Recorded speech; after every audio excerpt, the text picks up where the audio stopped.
Assalamualaikum warahmatullahi wabarakatuh. Bagaimana kabarnya hari ini anak-anak? Semoga siswa-siswinya Bu Anjani kelas 5 MI Tarbiyatus Syarifah selalu diberikan kesehatan dan dalam lindungan Allah Subhanahu wa Ta'ala. Bertemu lagi dengan Bu Anjani kali ini dalam materi tematik tema 5 tentang pentingnya persatuan dan kesatuan. Nah, kalian kemarin sudah belajar tentang pentingnya persatuan dan kesatuan kan ya? Ada 2 video. Video yang pertama contoh persatuan dan kesatuannya melalui peristiwa Sumpah Pemuda dan organisasi Budi Utomo. Nah, video yang kedua yaitu tentang proklamasi kemerdekaan Republik Indonesia dan juga implementasinya dalam kehidupan sehari-hari, yaitu semangat gotong royong. Nah, hari ini kita akan belajar dengan tema yang sama, yaitu pentingnya persatuan dan kesatuan, tapi dalam bidang yang berbeda. Bidang apa Bu itu? Mari kita mulai pembelajarannya. Nah, seperti yang kalian lihat di layar ya, itu ada gambar masjid. Nah, ada yang tahu itu masjid mana? Iya, itu adalah masjid yang berada di Aceh.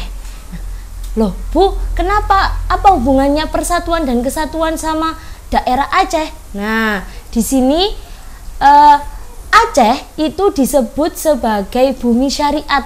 Nah, di sini berarti persatuan dan kesatuan beragama dari bumi syariat. Nah, kali ini kita akan belajar persatuan dan kesatuannya itu dalam bidang agama. Kenapa Bu kok contohnya itu Aceh? Karena Aceh itu disebut sebagai bumi syariat. Kenapa seperti itu? Karena Aceh itu adalah salah satu daerah yang menerapkan syariat Islam dalam kehidupannya. Nah, di sini Aceh itu juga sebagai tempat pertama kali masuknya Islam. Nah, kerajaan pertamanya adalah kerajaan Samudra Pasai. Aceh itu anak-anak, kenapa kok disebut dalam contoh dari persatuan dan kesatuan dalam bidang agama? Karena di Aceh inilah persatuan dan kesatuan dalam bidang agama itu toleransinya sangat tinggi. Nah, kalau kalian lihat tadi Masjid Baitur Rahman, di dekat masjid itu terdapat gereja. Nah, itu menunjukkan bahwasannya di Aceh itu rasa toleransi beragamanya itu sangat tinggi.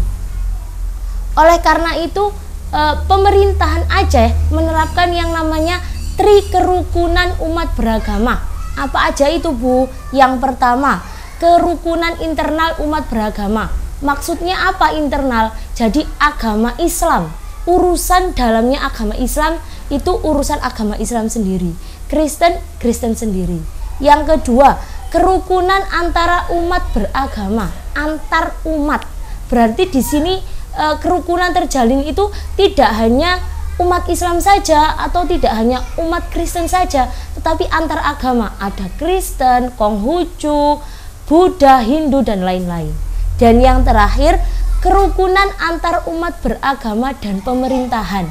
Jadi yang rukun itu tidak hanya orang Islam saja atau hanya yang beragama Islam dan Kristen, tetapi juga harus terjalin kerukunan antar umat beragama dan juga pemerintahan. Seperti itu. Nah, itu tadi persatuan dan kesatuan dalam beragama. Selanjutnya yaitu persatuan dan kesatuan melalui wawasan Nusantara. Pasti kalian jarang dengar ya, wawasan Nusantara itu apa Bu?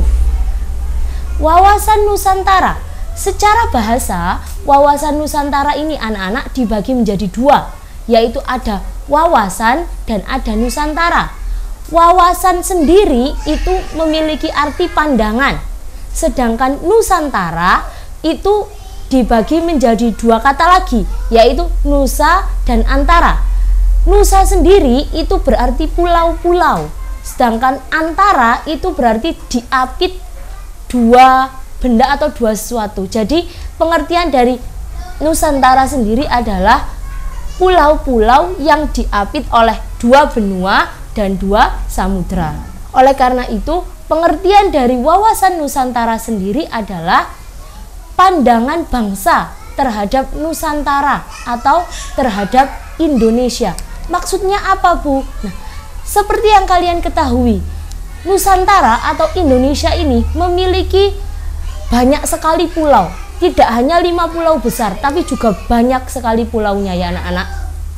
Dan juga terdiri dari berbagai macam agama, berbagai macam suku bangsa, berbagai macam ras. Oleh karena itu, kita sebagai warga negara harus memiliki pandangannya itu memandang bahwa Indonesia meskipun berbeda-beda itu tetap satu jua. Seperti semboyan kita yaitu Bhinneka Tunggal Ika, berbeda-beda tetapi tetap satu jua. Seperti kalau di kehidupan masyarakat, di lingkungan sekitar kalian, pastikan ada ya yang berbeda suku, ada yang berbeda agama, ada juga yang berbeda ras. Nah, ini kita tidak boleh memandang mereka dengan cara yang saya nggak mau berteman dengan orang yang non muslim. Nah, tidak boleh seperti itu.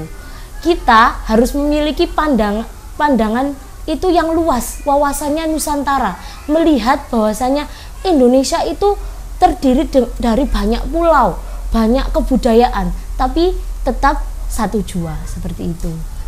Nah, implementasi dari wawasan Nusantara itu sendiri kali ini dalam bidang politik.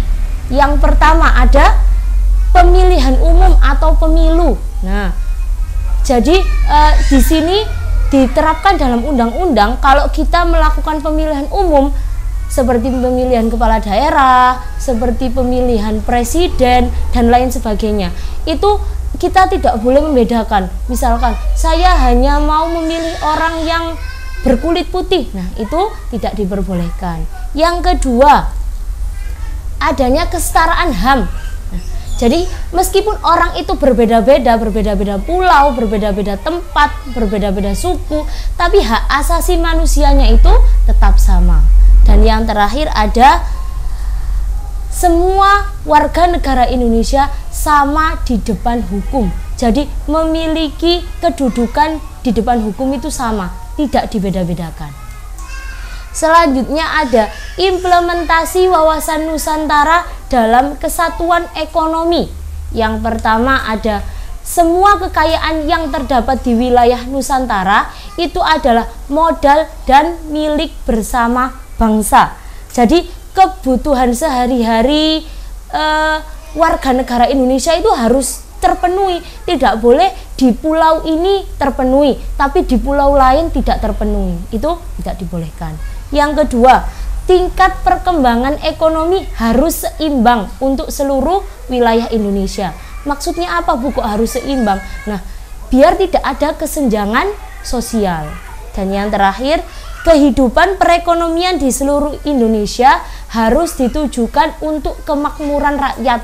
Jadi tidak boleh ditujukan hanya untuk kemakmuran individu, tapi juga harus kemakmuran rakyat. Yang ketiga, implementasi dalam kehidupan sosial dan budaya. Nah, bisa kalian lihat di situ gambarnya Bu Anjani. Ada anak-anak sedang berdiri pakai seragam sekolah bawa buku. Jadi ada yang bisa nebak implementasinya itu seperti apa? Iya, yang pertama, pendidikan itu harus merata. Jadi tidak boleh kalau di Surabaya kotanya yang besar itu anak-anaknya dapat pendidikan yang layak, tapi di Papua yang tergolong terpencil itu anak-anaknya tidak mendapatkan pendidikan yang layak atau wajib belajar 12 tahun kalau saat ini. Nah, pendidikannya harus merata. Yang kedua, pelestarian budaya, baik itu dari rumah adat, makanan, tarian dan lain sebagainya. Dan yang terakhir ada pengembangan museum. Jadi museum ini macam-macam. Kalau yang di video pertama ada museum Sumpah Pemuda, terus ada museum, kalau di TMI itu banyak sekali museum. Kalau anak-anak berkunjung ke Jakarta jangan lupa mampir ke TMI. Itu akan sangat banyak sekali museum di situ. Mulai museum senjata, museum pakaian adat, ada juga pulau-pulau mininya Indonesia dan lain sebagainya. Nah, selain persatuan dan kesatuan dalam agama, terus tadi dalam wawasan Nusantara, sekarang, yaitu persatuan dan kesatuan dalam hal bahasa. Di Indonesia itu anak-anak ada kurang lebih itu 1000 bahasa, saking banyaknya. Di Provinsi Jawa sendiri itu ada bahasa Jawa, bahasa Sunda, bahasa Betawi, dan masih banyak lagi. Nah, disinilah peran bahasa Indonesia sebagai bahasa Persatuan Republik Indonesia. Bahasa Indonesia ini anak-anak awalnya itu lahir pada tanggal 28 Oktober 1928. Kalian pasti ingat kan Sumpah Pemuda ayat yang ketiga. Nah, pasti kalian ingat apa bunyinya? Menjunjung bahasa persatuan, bahasa Indonesia. Nah, disinilah pertama kali bahasa Indonesia itu lahir. Nah, setelah lahir, bahasa Indonesia itu baru ditetapkan atau baru disahkan sebagai bahasa negara itu pada tanggal 18 Agustus tahun 1945, tepatnya di Undang-Undang Dasar 1945 bab 15 pasal 36. Di sini bahasa Indonesia itu dijadikan sebagai alat komunikasi dalam kehidupan bermasyarakat, berbangsa, dan juga bernegara. Selain itu, selain digunakan sebagai bahasa komunikasi, misalnya orang Jawa bertemu dengan orang Papua, kan orang Papua tidak bisa bahasa Jawa. Begitu pula sebaliknya. Nah, mereka menggunakan bahasa Indonesia agar memahami pembicaraannya. Nah, itulah contoh sebagai bahasa Indonesia sebagai bahasa pemersatu bangsa. Selain itu, bahasa Indonesia itu juga sebagai bahasa dalam pengantar pendidikan. Sebagai alat komunikasinya itu tidak hanya dalam bermasyarakat, tetapi juga dalam hal pendidikan, dalam hal perhubungan nasional, juga dalam hal pembinaan dan pengembangan kebudayaan nasional. Itu tadi yang disebut dengan bahasa Indonesia sebagai bahasa pemersatu bangsa. Nah, anak-anak, itu tadi penjelasan pentingnya persatuan dan kesatuan dari Bu Anjani. Untuk menguji pemahaman kalian, Bu Anjani memberi tugas yang pertama, kerjakan LKS tema 4 halaman 76, 82, dan 84. Nah, yang kedua, tuliskan 5 contoh bentuk persatuan dan kesatuan yang ada di lingkungan sekitarmu. Kalau dari 3 video Bu Anjani sudah memberikan banyak contoh, sekarang anak-anak tugasnya untuk mencari 5 saja contoh persatuan dan kesatuan yang ada di lingkungan sekitar kalian.